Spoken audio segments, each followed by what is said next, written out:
महादीप परीक्षेमध्ये 50 पैकी 50 गुण घेणारा क्षितिज संदीप कोल्हे हा एका मिनिटामध्ये किती प्रश्नांची उत्तरं देतो ते आपण बघणार आहोत. आणि या व्हिडिओचा उपयोग जो आहे तो महादीप परीक्षेची तयारी करणाऱ्या विद्यार्थ्यांना सुद्धा होणार आहे.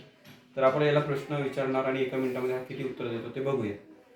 दगडावर किंवा भिंतीवर कोरलेले लेख. शिलालेख. तांब्याच्या पत्रावर कोरलेल्या लेखांना काय म्हणतात? ताम्रपट. हैदरलीच्या नाण्यावर कसे चित्र आहे? शिवपार्वतीची. खबर म्हणजे काय? बातमी. कृष्णदेवराय यांनी राजनीतीविषयी कोणता ग्रंथ लिहिला? अमुक्त माल्यदा. मुघल सत्तेचा संस्थापक कोण होता?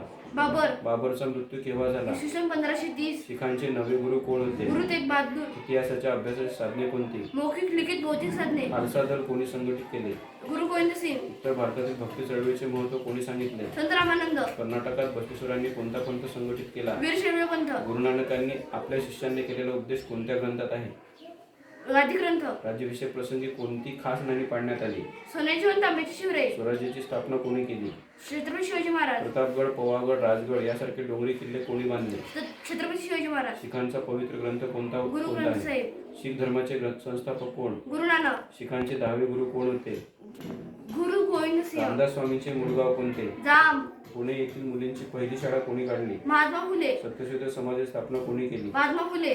शेतकऱ्याचा आसूड हा ग्रंथ कोणी लिहिला? महात्मा फुले. आर्य समाजाची स्थापना कोणी केली? स्वामी दयानंद आर्य सरस्वती. समाजाची स्थापना केव्हा झाली? इसवी सन 1875. रामकृष्ण मिशनची स्थापना कोणी केली? स्वामी विवेकानंद. स्त्री पुरुष तुलना ग्रंथ कोणी लिहिला?